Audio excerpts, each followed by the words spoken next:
तो जय हिंद बच्चों, लेकर आ चुका हूं मैं आप लोगों के लिए कैलोरीमेट्री का नेक्स्ट वीडियो, जहां पे आज हम कुछ इजी से टॉपिक्स को डिस्कस करने वाले हैं। और जो मेन हेडिंग रहने वाला है वो आपके पास चेंज ऑफ फेज। इसका मतलब ये है कि आप किसी भी मैटर को एक स्टेट से दूसरे स्टेट में क्या कर रहे हैं, चेंज कर रहे हैं by an external source of energy. और वो सोर्स ऑफ एनर्जी यहाँ पे जो होगी, जिसकी हम बात करेंगे, वो no doubt that is your heat, right. क्योंकि हम कहीं ना कहीं कैलोरीमेट्री जब से स्टार्ट किए भैया, हीट से शुरुआत हुई है और हीट पे ही खत्म करेंगे। तो चलिए स्टार्ट करते हैं। सबसे पहले आपको मैं एक नॉर्मल सी चीजें बता देता हूँ जो आप लोगों ने पहले ही पढ़ा है, कि जब हम सॉलिड से लिक्विड की ओर कन्वर्ट करवाते हैं, सॉलिड को लिक्विड में कन्वर्ट करवाते हैं हीट देकर, by heating process, it is called melting process.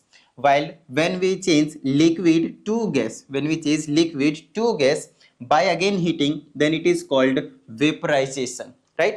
Okay. And when we change gas to liquid by cooling down, then this process is called condensation. Later when we change liquid to solid, again by cooling down, by decreasing the temperature, by extracting the heat, you can say that process is called freezing. No doubt we already know all this process, right? There are two more, which are, first one is your sublimation, another one is your solidification, or either you can directly say it is also sublimation. Both are same things, right? For example, when we convert solid to directly gas, there is no conversion of liquid in between, then this process is called sublimation. And when we change gas to directly solid, then this process is called solidification, या फिर deposition is also another word for this one. Okay, by the way, you can directly say the sublimation also, this process gas to solid, no problem. Okay, next. अब हमारे पास कुछ छोटे छोटे से term, और वो कौन से टर्म होने वाले हैं, देखिए। मेल्टिंग पॉइंट, मेल्टिंग क्या होता है, मेल्टिंग प्रोसेस क्या होती है, मेल्टिंग पॉइंट क्या होता है आपके पास। उसी तरह से फिर आगे चले जाएंगे बॉइलिंग पे, फिर बॉइलिंग क्या होता है, बॉइलिंग पॉइंट क्या होता है, फ्रीजिंग क्या होता है, फ्रीजिंग पॉइंट क्या होता है, कंडेंसेशन क्या है, कंडेंसेशन पॉइंट क्या होता है। यही छोटी छोटी चीजें हम डिस्कस कर लेंगे। उसके बाद लास्ट में हम आपको करवाएंगे एक छोटा सा और टॉपिक, जिसे हम कहते हैं लेटेंट हीट। बड़ा इंपॉर्टेंट टर्म है, वहां पे आपके पास मैथमेटिकल एक्सप्रेशन भी देखने को मिलेगा, तो इसीलिए वो इंपॉर्टेंट हो जाता है काफी ज्यादा। ठीक है, चलिए तो स्टार्ट करते हैं। सबसे पहले मेल्टिंग। तो मेल्टिंग कहीं ना कहीं आप लोगों को मालूम ही होगा, बताओ भाई। कहते थे change from solid to liquid by absorption of heat at constant temperature. Remember, at constant temperature is called melting. Melting का मतलब ये है कि अगर आपने किसी मैटर को हीट दिया, हीट देकर, ठीक है ना, एब्जॉर्प्शन ऑफ हीट होता है उस मैटर के द्वारा। तो हीट को जब वो एब्जॉर्ब करता है तो वो अपने स्टेट चेंज करता है, कहां से कहां पे, सॉलिड से लिक्विड में। तो उस प्रोसेस को हम क्या कहते हैं, मेल्टिंग प्रोसेस कहते हैं। But the condition is temperature should remain constant. Temperature क्या होना चाहिए आपके पास, कांस्टेंट होना चाहिए, ठीक है ना। अब टेम्परेचर कांस्टेंट कैसे रहता है, तो आपको जनरली यहाँ पे हमें दो चीजों के बारे में पढ़नी है, मैं आपको समझाता हूँ। कहाँ गया वो ग्राफ, लगाया नहीं लगाया, ये रहा। ये एक इंपॉर्टेंट ग्राफ है आप लोगों के लिए, अच्छे से समझिएगा। इसमें देखिए हमारे पास आइस है और वो 0 डिग्री सेल्सियस पे, नो डाउट। अगर मैं चाहता हूं कि ये मेल्ट हो जाए, मेल्ट करवाना है मेरे को इसको, तो वो कन्वर्ट हो जाएगा वाटर में और 0 डिग्री सेल्सियस में। 0 डिग्री सेल्सियस में जो वाटर है वो आइस के फॉर्म में भी एग्जिस्ट कर सकता है और लिक्विड के फॉर्म में भी, ठीक है ना, मतलब सॉलिड और लिक्विड दोनों के फॉर्म में, इस बात का ध्यान रखना है। तो 0 डिग्री सेल्सियस आइस पे आपके पास फ्रीज हो रखा है, उसको हमें मेल्ट करना है, तो हम इसको हीट दे देंगे, तो ये हीट को एब्जॉर्ब करेगा और मेल्ट होने लग जाएगा और वो वाटर में कन्वर्ट हो जाएगा। But the temperature will remain 0 degree Celsius itself, it will not increase. कब तक इंक्रीज नहीं करेगा, जब तक पूरा का पूरा सॉलिड, जब तक पूरा का पूरा आइस कन्वर्ट ना हो जाए लिक्विड में। और जब पूरा आइस एक बार लिक्विड में कन्वर्ट हो गया, उसके बाद आपका जो टेम्परेचर रहेगा लिक्विड का, वाटर का, वो आपके पास राइज होना शुरू होगा। तो स्टार्टिंग में आपके पास टेम्परेचर कंप्लीटली कांस्टेंट रहने वाला है, and that constant temperature is called basically melting point. समझाता हूं इस वाले ग्राफ से आपको एक बेटर अंडरस्टैंडिंग देखने को मिलेगी। इसको हम कहते हैं heating curve of ice during melting. जब मेल्ट कर रहे होते हैं तो उस टाइम पे हीटिंग कर्व क्या होती है, आइस की, ठीक है। चलिए अब देखिए, आइस जो है आपके पास वो 0 डिग्री सेल्सियस पे है, कहाँ पे आपके पास 0 डिग्री सेल्सियस पे। इधर आपके पास टेम्परेचर इंक्रीमेंट हो रहा है और इधर आपके पास टाइम बढ़ रहा है, ठीक है ना। आपने आइस को हीट देना शुरू किया, आपने आइस को हीट देना शुरू कर दिया है, धीरे धीरे धीरे धीरे अब हीट को एब्जॉर्ब कर रहा है, कर रहा है, कर रहा है, कर रहा है। ओके 30 सेकेंड्स हो चुका है। देखिए यहां से यहां तक अगर आप 30 सेकेंड्स हो चुका है, अभी तक भी आपके पास टेम्परेचर जो है वो 0 का 0 ही रहा, इंक्रीमेंट हुआ ही नहीं टेम्परेचर। टेम्परेचर में कोई राइज देखने को नहीं मिला है। कब? जब हम 30 सेकेंड्स तक इसको हीट कर रहे हैं तब, है ना। पर्टिकुलर अमाउंट ले रखा है आपके पास आइस का।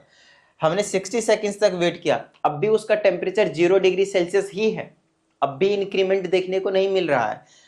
90 सेकेंड्स देखा हमने, अब भी वो इंक्रीमेंट नहीं दिखा रहा है। ये एक सिर्फ एग्जाम्पल है, ठीक है ना, कुछ पर्टिकुलर टाइम पे हो रहा होगा।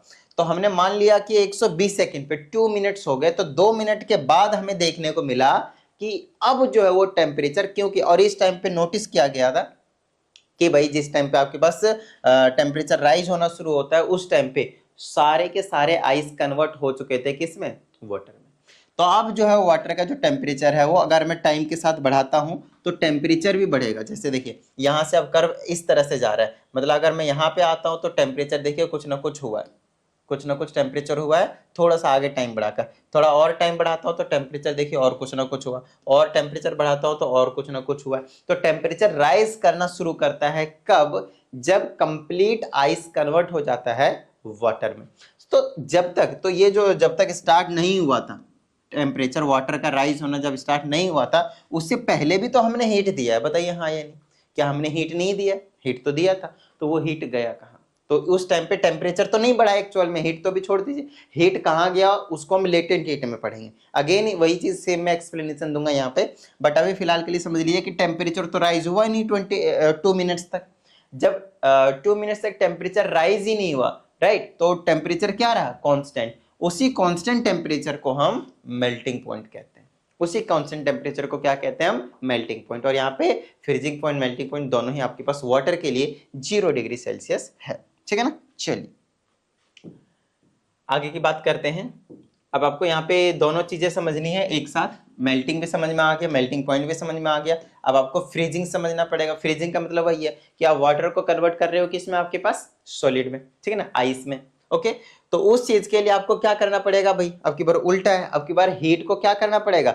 बाहर निकालना पड़ेगा। तो वही चीज तो यहाँ पे लिखा है, देखिए the change from liquid to solid phase with rejection of heat. Rejection of heat मतलब वहां से अब एब्जॉर्ब नहीं होगा, अब वाटर आपके पास एब्जॉर्ब नहीं करेगा, वहां से क्या करेगा? हीट को हम रिलीज करवाएंगे, रिजेक्ट करवाएंगे, वहां से हटाएंगे, बाहर निकालेंगे, तब वो धीरे धीरे धीरे धीरे क्या हो जाएगा? अच्छा फिर से वही सेम कहानी रहेगी, टेम्परेचर कॉन्स्टेंट रहेगा भाई, ठीक है ना। फिर से आपके पास टेम्परेचर कॉन्स्टेंट रहेगा, तो उस प्रोसेस को हम क्या कहते हैं? फ्रीजिंग।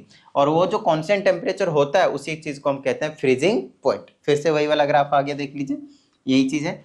तो 0 डिग्री सेल्सियस आइस था, 0 डिग्री सेल्सियस वाटर है आपके पास। इधर से इधर जा रहे हैं, हीट को एब्जॉर्ब करके वो वाटर में कन्वर्ट हो रहा है, इधर से इधर जा रहे हैं तो हीट को रिजेक्ट कर रहा है और वो किस में कन्वर्ट हो रहा है? फ्रीजिंग पॉइंट, फ्रीज हो रहा है आपके पास फ्रीजिंग पॉइंट। और ये ग्राफ आपको बहुत अच्छे तरीके से समझ में आना चाहिए, बहुत ज्यादा इंपॉर्टेंट है, ठीक है। चलिए आगे की बात करते हैं हम, change in volume on melting. बड़ा ही इंपॉर्टेंट टॉपिक है, ध्यान समझिएगा। एक बड़ा ही एग्जाम्पल, अच्छा सा एग्जाम्पल देने की कोशिश करता हूँ मैं आप लोगों को यहाँ पे। चलिए, तो change in volume on melting. अगर आप किसी भी चीज को मेल्ट करते हो तो आपको क्या लगता है? उसका जो वॉल्यूम है, उसका जो स्पेस, पहले जितने स्पेस ले रहा था बाद में भी उतना ही स्पेस लेगा या कम लेगा या ज्यादा लेगा? आप ये बताइए, थोड़ा सा सोच कर बताइएगा, ठीक है ना। अगर आप जनरल कंपाउंड्स की बात करते हैं, जैसे कि आपने बात करी वैक्स की, ठीक है ना, आपने बात कर ली भाई, मान लेते हैं कि लेड की या फिर किसी और पर्टिकुलर सब्सटेंस की अगर आप लोगों ने बात करी, तो इस केसेस में, इन केसेस में क्या होता है? आपके पास आपका जो वॉल्यूम रहता है, वॉल्यूम वो आपके पास बढ़ रहा होता है, एक्सपेंड हो रहा होता है। जब भी आप कोई भी चीज सॉलिड रहती है उसको आप मेल्ट करा देते हो तो लिक्विड में, तो लिक्विड का वॉल्यूम जो है वो इंक्रीमेंट हो जाता है। लेकिन वो लेड, वैक्स वगैरह वगैरह के लिए ही सच्चाई है। अगर आप वाटर के केस में आते हैं, मतलब सॉलिड, अगर मैं आइस की बात करता हूँ जो कि सॉलिड होगा, अब अगर मैं इसे मेल्ट करवाता हूँ, अब अगर मैं इसे मेल्ट करवाता हूँ तो वो किस में कन्वर्ट हो जाएगा? आपके पास वाटर में। और अब आपको लग रहा होगा कि इसका भी वॉल्यूम क्या होगा? बढ़ जाएगा। नहीं, इसका वॉल्यूम जो है वो डिक्रीज हो जाता है। इसका वॉल्यूम जो है आपके पास वो डिक्रीज हो जाता है, कम हो जाता है, कॉन्ट्रैक्ट हो जाता है, ये एक्सपेंड नहीं करते। तो ये एक एनोमलस बिहेवियर के अंडर भी आता है, ठीक है ना। एनोमलस बिहेवियर शो करता है कौन? वाटर। वाटर को अगर आप फ्रीज करेंगे तो वो एक्सपेंड होता है, उल्टा ही प्रोसेस दिखाता है। और जो आइस है आपके पास, वो अगर आप उसे मेल्ट करेंगे तो उसका वॉल्यूम कॉन्ट्रैक्ट हो जाता है, कम हो जाता है, ठीक है ना, क्योंकि एयर को ट्रैप कर लेता है इसलिए। अब इसमें एक एग्जांपल मैं आप लोगों को बता देता हूं। अगर आप एक वैक्स की बात कर रहे हैं, अगर आपने वो 1 ग्राम लिया और इसका वॉल्यूम 1 ग्राम के आसपास रहता है 1.161 सेंटीमीटर क्यूब। ध्यान समझिएगा, अच्छे से याद रखिएगा थोड़ा सा, और अच्छे से क्लैरिटी होगी आप लोगों को समझने में, और कुछ नहीं। वहीं पे अगर मैं क्या नाम है इसका नॉर्मल, ये जो टेम्परेचर है आपके पास नॉर्मल, अगर मैंने ये सॉलिड की फॉर्म की बात कर रहा हूँ, ये कब का है आपके पास? सॉलिड का। ये कब का आपके पास? सॉलिड का, ठीक है ना। अब वही 1 ग्राम लिया है मैंने और उसे हमने कन्वर्ट कर दिया है किसमें? लिक्विड में। तो उस केस में वॉल्यूम में चेंज देखा गया है, लिक्विड में चेंज देखा गया है। तो लिक्विड में कितना चेंज आया? 1.166 सेंटीमीटर क्यूब हो गया। अब आप खुद देखिए, ये जो वैक्स था उसे जैसे आपने मेल्ट कर दिया तो इसका वॉल्यूम देखिए कितना इंक्रीमेंट हो गया, 0.005 से इंक्रीमेंट हो गया, 0.005 से इंक्रीमेंट हो गया, ठीक है ना। वॉल्यूम क्या हो? 0.005 सेंटीमीटर क्यूब से इंक्रीमेंट हो गया जब हम 1 ग्राम की बात कर रहे हैं तब। ये हमने वैक्स की बात करी, लेकिन वाटर के साथ बात करते हैं, जब आइस की बात करते हैं तो उल्टा ही होता है। लो भाई, आइस का भी एग्जांपल दे देते हैं। जैसे कि मेरे पास आइस था और इस केस में हम सॉलिड की बात कर रहे हैं, तो जिस टाइम पे ये सॉलिड रहता है उस टाइम पे इसका वॉल्यूम मालूम है कितना होता है? 1.901 एक ग्राम की हमने बात कर ली, ठीक है ना, नॉर्मली। तो इतना वॉल्यूम है आपके पास। बाद में जब हम इसे क्या कर देते हैं? मेल्ट कर देते हैं। सॉलिड को हम क्या कर देते हैं? मेल्ट कर देते हैं। तो इसकी वॉल्यूम सिर्फ 1 सेंटीमीटर क्यूब बच जाता है। देखिए वॉल्यूम क्या हो गया? अब डिक्रीज हो गया। यहाँ पे वॉल्यूम इंक्रीज हो रहा है और यहाँ पे 0.091 से डिक्रीज हो रहा है। तो इंक्रीज और डिक्रीज का कंसेप्ट समझना है। वाटर आपके पास, आइस आपके पास एनोमलस बिहेवियर शो करता है। आई ना बात समझ में? तो दोनों का ये जो कंसेप्ट है उसे आपको याद रखना है, ठीक है। अब हम बात करेंगे कि जो मेल्टिंग पॉइंट था, मेल्टिंग प्रोसेस था, उस पर क्या इफेक्ट पड़ता है अगर हम प्रेशर चेंज करते हैं, इंक्रीज करते हैं या फिर डिक्रीज करते हैं उस टाइम पे, ठीक है।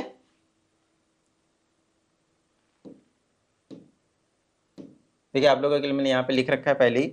इसमें कहा जाता है the melting point of substances which contract, जो कॉन्ट्रैक्ट होते हैं, जैसे कि आइस की बात करी हमने, मेल्ट होने के बाद वो क्या होता है? कॉन्ट्रैक्ट होता है। उनके लिए बात करी जा रही है कि on melting decreases by increase in pressure. लो भाई, इसका मतलब ये है कि मेल्टिंग पॉइंट जो है वो कम हो जाता है। कब? मेल्टिंग पॉइंट डिक्रीज हो जाता है अगर आपने प्रेशर इंक्रीज कर दिया तो मेल्टिंग पॉइंट ज्यादा देर तक मेल्ट करनी जरूरत नहीं, अगर आपने प्रेशर लगाया तो जल्दी मेल्ट हो जाएगा, ये है, ठीक है ना। मेल्टिंग पॉइंट कम हो जाता है, डिक्रीज हो जाता है, ठीक है।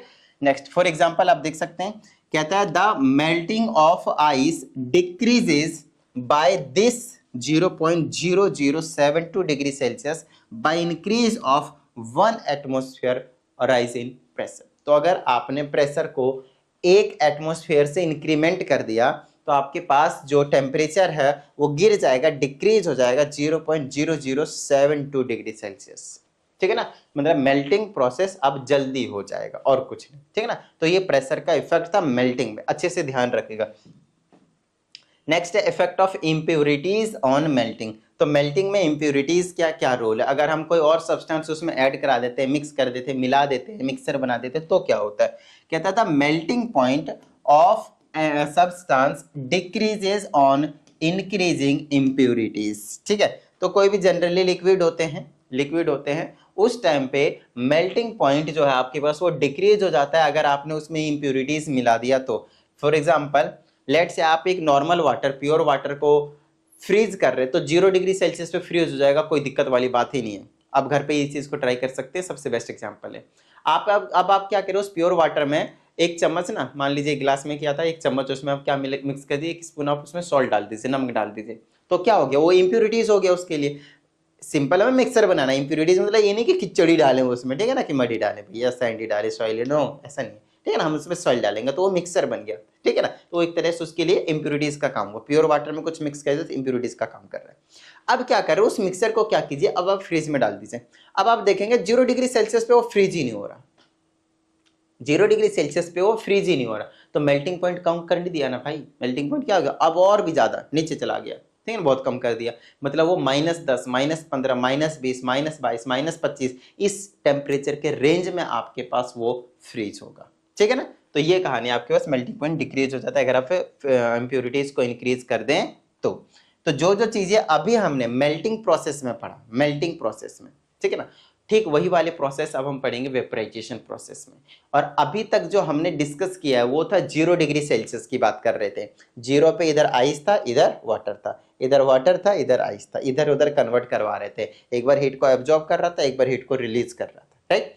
लेकिन अब हम जो बात कर रहे हैं वो आपके पास है वेपराइजेशन, और इस प्रोसेस को जनरली हम बॉइलिंग के नाम से जानते हैं। और अगर बॉइलिंग आया है तो अब आपके पास 100 डिग्री सेल्सियस की बात करेंगे, मतलब अब आपके पास वाटर की बात होगी और वाटर का ही जो वेपर फेज होता है उसकी बात होगी, वाटर की बात होगी, और इधर से उधर, उधर से इधर, उसकी हम बात करने वाले हैं अब हम यहाँ पे, ठीक है। तो सारी चीजें वही रहेंगे, ठीक है ना, बस थोड़ा थोड़ा सा चेंज होता चला जाएगा, देखते जाइए।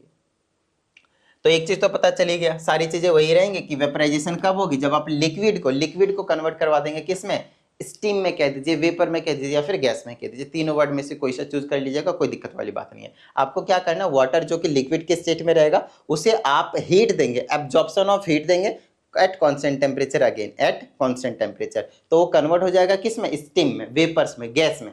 तो उस प्रोसेस को कहेंगे हम सिंपली वेपराइजेशन।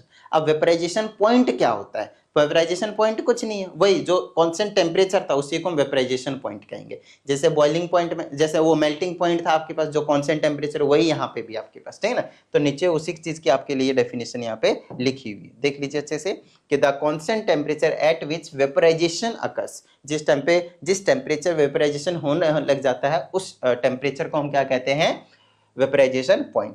उस तरह से अब कंडेंसेशन है, कंडेंसेशन उसी का उल्टा होता है, वैसे जैसे जैसे कि आपने वहां पे देखा मेल्टिंग और फ्रीजिंग, तो यहाँ पे हम देखेंगे वेपराइजेशन और वापस आने के प्रोसेस को कंडेंसेशन। तो कंडेंसेशन क्या होगा आपके पास, सॉलिड से लिक्विड में कन्वर्ट होना, सॉरी गैस, वेपर्स जो थे वेपर्स को कन्वर्ट करेंगे किस में, हम लिक्विड में, एट कांस्टेंट टेम्परेचर अगेन। और जो कांस्टेंट टेम्परेचर था उसी चीज को हम क्या कह देंगे, कंडेंसेशन पॉइंट ऑफ वेपर्स, खत्म। तो सारी चीजें वही डेफिनेशन इन 1 2 3 4 हो गए, है ना। मेल्टिंग पॉइंट, फ्रीजिंग पॉइंट, देखिए पहले तो मेल्टिंग था, फिर मेल्टिंग पॉइंट था, फिर फ्रीजिंग था, फिर फ्रीजिंग पॉइंट था, फिर वेपराइजेशन था, फिर वेपराइजेशन पॉइंट था, फिर आपके पास कंडेंसेशन था और कंडेंसेशन पॉइंट थे। मतलब ये 8 चीजें अगर एक साथ आप रिलेट करके दिमाग में बिठाओगे तो बहुत अच्छे तरीके से बैठ जाएगा और कुछ नहीं। तो आप देखिए वही 0 डिग्री सेल्सियस को रिप्लेस कर दिया 100 डिग्री सेल्सियस से।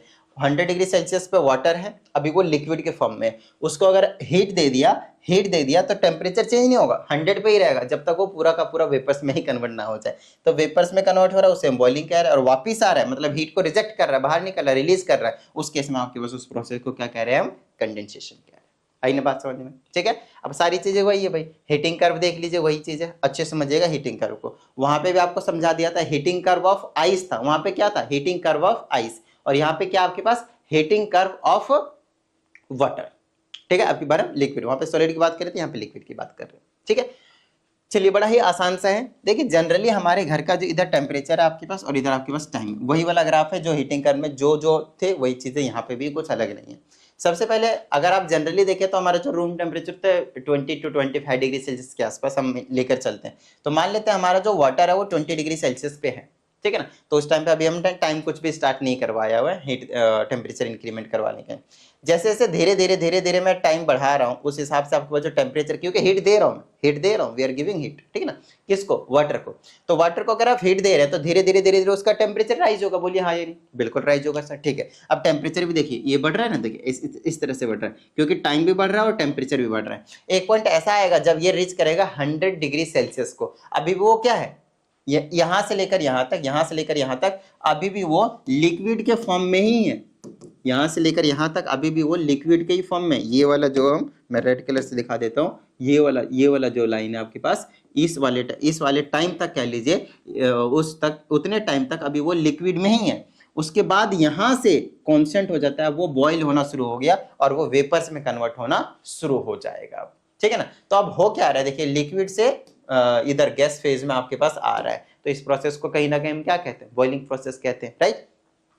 जब वापस से यहाँ से हीट को हम वापस ले लेंगे, रिलीज कर देंगे, जैसे आपका फ्रिज जो काम करता है, हीट को क्या करता है, बाहर रिलीज कर देता है, तो क्या करवा रहा है, वही सेम उल्टा प्रोसेस करवा रहा है। तो यहाँ से बॉइलिंग से धीरे धीरे धीरे धीरे वापस हमारे रूम टेम्परेचर पे लिक्विड आ जाएगा, जिसे हम कंडेंसेशन कहेंगे, खत्म बात, ठीक है ना। अच्छा, तो यहाँ पे आपके पास लिक्विड से किस में कन्वर्ट हो रहा है, गैस में, और गैस से लिक्विड में चलेंगे तो कंडेंसेशन हो जाएगा। तो वो टेम्परेचर क्या आपके पास 100 डिग्री सेल्सियस। तो इस चीज को आपको थोड़ा समझना पड़ेगा। अब एक बात बताइए, यहाँ पे आप देख रहे हैं कि ये वाला लिक्विड में ही था, हम हीट दे जा रहे थे लेकिन टेम्परेचर 100 पे ही रह रहा है, और ये 100 पे ही रह रहा है, कॉन्स्टेंट टेम्परेचर है, टेम्परेचर चेंज ही नहीं हो रहा है आपके पास। अरे बस टेम्परेचर आपके पास चेंज ही नहीं हो रहा है। तो वो जो टेम्परेचर चेंज नहीं हो रहा होता है, उस टाइम पे जब हम लिक्विड से गैस के फेज में जाते हैं, तो उस चीज को कहते हैं वेपराइजेशन, और उस कांस्टेंट टेम्परेचर को कहते हैं वेपराइजेशन पॉइंट। वहीं पे जब हम वापस आ रहे होते हैं, उस चीज को कहते हैं कंडेंसेशन, और उसी कांस्टेंट टेम्परेचर को 100 को ही कहेंगे हम कंडेंसेशन पॉइंट। वैसे आपके पास फ्रीजिंग के लिए और मेल्टिंग के लिए सेम सेम था, 0 0, ठीक है ना। चलिए आगे की बात कर लेते हैं हम यहीं पे। अब वही चीज है, उसमें वॉल्यूम में चेंज की बात कर रहे थे, यहाँ पे भी हम वॉल्यूम में चेंज की बात कर लेते हैं भाई। तो जितने भी लिक्विड्स होते हैं, जनरली अगर आप उसे हीट देते हो, बॉईल करते हो, तो उसका जो वॉल्यूम होता है वो इंक्रीज हो जाता है, एक्सपेंड हो जाता है, बढ़ जाते हैं। जैसे कि 1 सेंटीमीटर क्यूब आप क्या ले लीजिए, वाटर ले लीजिए, और आप उसे क्या कर दीजिए, हीट दे दीजिए। अगर आप इसे हीट देंगे तो ये वेपर्स में बनेंगे, बॉयल होंगे, तो बॉयल होने के बाद इसका जो वॉल्यूम है ना 1760 सेंटीमीटर क्यूब हो जाता है। लो भाई, आप खुद देख सकते हैं पहले कितना था और अब कितना हो गया। तो वॉल्यूम क्या होता है, बहुत ज्यादा एक्सपेंड। वैसे भी गैसेस का वॉल्यूम आपके पास क्या बहुत ज्यादा होता है, देन डिफाइंड नहीं, ओके, डेफिनेट नहीं है, फिक्स नहीं है, जहां पे भी जहां पे भी जैसे भी रखेंगे उसे उतना ही उसका वॉल्यूम हो जाएगा। नेक्स्ट है आपके पास boiling point of liquid increases with increase in pressure. अगर आप प्रेशर को इंक्रीज कर देते हैं, ज्यादा प्रेशर डाल देते हैं, तो बॉइलिंग पॉइंट भी इंक्रीज हो जाता है। इसको आप अच्छे से समझने के लिए एग्जांपल ले लें घर के कुकर का।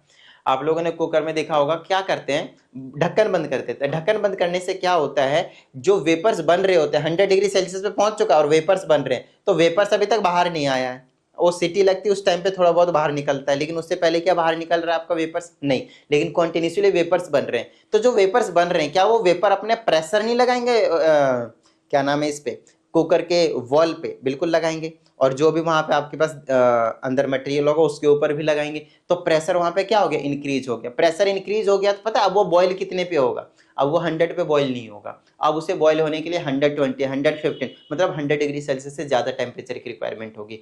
तो जब टेम्परेचर हम बढ़ा देते हैं तो जल्दी खाना बन जाता है, इसलिए तो कुकर को हम यूज कर रहे हैं और कुछ नहीं, ठीक है ना। इसलिए ताकि टेम्परेचर बढ़ जाता है, और टेम्परेचर बढ़ जाता है तो आपके पास क्या हो जाता है, आपके पास खाना जल्दी पक जाता है, ठीक है ना। चलिए नेक्स्ट, अब आपके पास इफेक्ट ऑफ इम्प्योरिटीज, सेम कहानी, वही चीजें हम डिस्कस कर रहे हैं जो हमने आपके मेल्टिंग और फ्रीजिंग में डिस्कस किया था। इफेक्ट ऑफ इम्प्योरिटीज का मतलब है the boiling point of liquid increases with increase in impurities. अब इस चीज को आप कैसे समझ सकते हैं, आइए समझाता हूँ। अगर आपके पास एक प्योर वाटर है, कंटेनर लिया मैंने, वेसल लिया, उसमें प्योर वाटर है, यहाँ तक है, हमने यहाँ से हीट देना शुरू कर दिया, ठीक है ना। अगर हम यहाँ से हीट दे रहे हैं तो ये वेपर्स बनाएंगे, बोलिए हाँ या नहीं, बिल्कुल, लिक्विड से गैस में कन्वर्ट होंगे, इस प्रोसेस को वेपराइजेशन कहेंगे, और ये वेपर बना रहे हैं, अच्छी बात है। लेकिन अब मैं कहता हूँ इसमें क्या कीजिए, आप सॉल्ट डाल दीजिए, या फिर शुगर डाल दीजिए, या फिर कुछ और इम्प्योरिटीज को मिक्स कर दीजिए।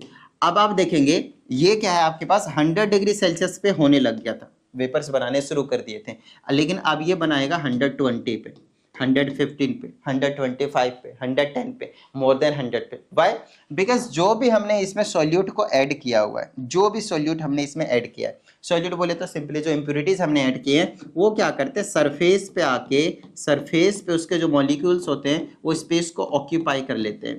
तो इस सरफेस पे उसके जो मॉलिक्यूल्स आ जाते हैं, तो यहाँ से जो वेपर्स बन रहे हैं और जो बाहर आना चाह रहे हैं, बाहर आना चाह रहे हैं, वो आ नहीं पाते। जब वो वेपर्स बाहर नहीं आ पाते तो बॉयल नहीं होता। बॉइलिंग पॉइंट का एक और डेफिनेशन होता है जो अभी आपको नहीं बताया गया है, लेंथ में आप पढ़ेंगे कि वेपर का जितना प्रेशर होता है एटमॉस्फेयर का प्रेशर के अगर बराबर आ जाए तब जाकर बॉइलिंग होता है। तो यहाँ से वेपर्स बहुत कम निकल रहे होते हैं, और बाहर वाले का एटमॉस्फेयर 1 एटमॉस्फेयर प्रेशर है एयर का, वो ज्यादा है, तो ऊपर का ज्यादा और नीचे का कम, तो यहाँ से वेपर्स और ज्यादा बनाना पड़ेगा, तो ज्यादा वेपर्स बन नहीं पाता, जिसकी वजह से एटमॉस्फेरिक प्रेशर के इक्वल आ नहीं पाता, तो बॉयल होता नहीं। इसीलिए बॉइलिंग पॉइंट करने के लिए हमें और भी ज्यादा टेम्परेचर को इंक्रीमेंट करना पड़ता है, ताकि वेपर्स ज्यादा बने और वो एटमॉस्फेरिक वेपर्स के इक्वल आ जाए, प्रेशर के इक्वल आ जाए, दोनों प्रेशर, वेपर का प्रेशर और एटमॉस्फेरिक का प्रेशर इक्वल आ जाए, तब वो जाकर बॉयल होगा। तो इस चीज को बॉइलिंग पॉइंट कहते हैं जनरली, है ना।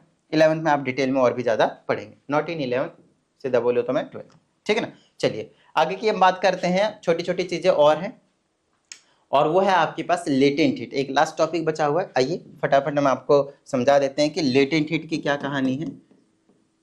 लेटेंट हीट, इस लेटेंट हीट को यहाँ पे आप स्पेसिफिक लेटेंट हीट के नाम से भी जानेंगे, तो दोनों का यहाँ पे सेम ही मतलब होगा, घबराइएगा नहीं। मैक्सिमम टाइम आप यहाँ पे स्पेसिफिक लेटेंट हीट की बात करेंगे। लेटेंट हीट, जब हम स्पेसिफिक लेटेंट हीट की बात करते हैं तो उस केस में हम पर्टिकुलर मास को इंक्लूड कर लेते हैं और कुछ, ठीक है ना। अच्छा, इस स्पेसिफिक लेटेंट हीट को एल से हम रिप्रेजेंट करेंगे, एल, ठीक है ना, एल से।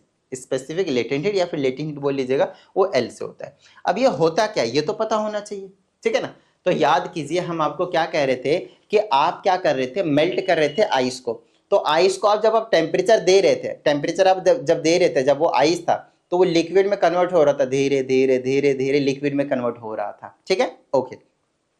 लेकिन उसका टेम्परेचर 0 डिग्री से बढ़ ही नहीं रहा था। कब तक? 2 मिनट तक, आपको मैंने भी समझाया, 2 मिनट तक बढ़ ही नहीं रहा था। बताइए, अब जो 2 मिनट तक नहीं बढ़ रहा था और जो हम हीट दे रहे थे वो जा कहाँ रहा था?